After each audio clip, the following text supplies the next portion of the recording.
Tax. Is the motion seconded? I second the motion, Deputy Speaker, and we know that standing and sessional orders do need to be suspended because, as the member for Fairfax states, this House has to reaffirm the importance of a proper and comprehensive consideration by this House, the People's House, the House of what used to be democracy, for legislation dealing with matters of importance to Australians. And if ever there was a matter of importance to Australians, it is this matter. But, Mr Speaker, the Labor government has form when it comes to gagging debate. Indeed, last year, for the first time since I was elected in 2010, they gagged the appropriation bills of all bills to gag. And, of course, just recently, the last sitting week of the Senate, they gagged our senators from speaking about the digital identity bill in the upper house. And now, here today, they've gagged the fuel efficiency standard debates. Now, there was a long list of speakers who wanted to speak about the importance of this legislation for and on behalf of their constituents. And many of those members are regional members who will hurt the most from this family tax on family cars and utes. But those opposite don't care about family and farmers. They do not care about what families, and they are in struggle street at the moment, Deputy Speaker. They do not need another Labor tax to impost upon their livelihoods, upon their day-to-day budgets. And I appreciate the member for Rankin stood at that dispatch box the other night and delivered his budget speech. But the most important budgets that are being done around the family living room tables, and they are the ones that are being done by families who are struggling to pay for groceries, struggling to pay every time they go to the Bowser at the petrol station. And under this, they're going to be struggling even more. They are so hurting, and that is why the suspension is so important. That is why Labor has to finally concede that before it came to power, it said, let the sunshine in.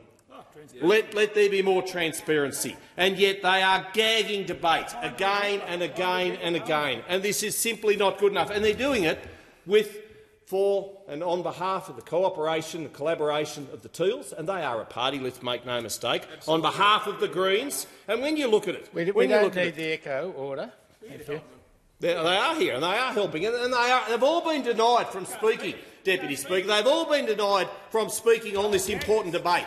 And every one of my colleagues behind me are very, very concerned and very worried and very upset that they weren't allowed to speak about the fuel efficiency standards. And we saw the Minister for Infrastructure come to the dispatch box and talk about how much this is going to mean for the regions. I mean, just absolutely no idea. I mean, this is the same minister who has absolutely cut, stalled, delayed, or indeed absolutely taken away all of the regional infrastructure, all of the roads infrastructure. So much so that even in the Courier Mail yesterday, the columnist was talking about how much easier it was to deal with the coalition when it came to infrastructure, and that's the Palaszczuk government insiders.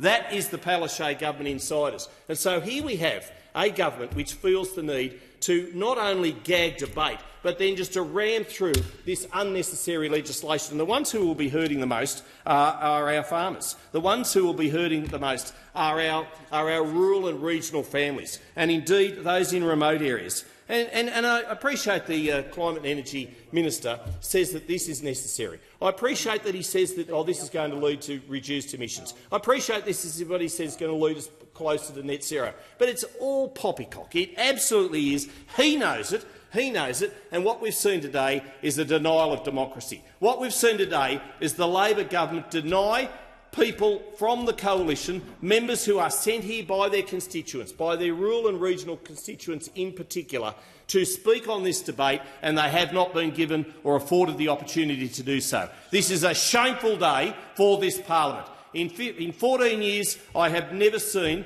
this sort of behaviour by those opposite who promised more, who promised better when they came to power, and that is why the suspension is so necessary. This is another tax on families. This is another tax on farmers. This is another tax on the regions. So unnecessary from those opposite who should have known better, who promised better and have broken yet another promise to the Australian people. Thank the member for Riverina. The question is that the motion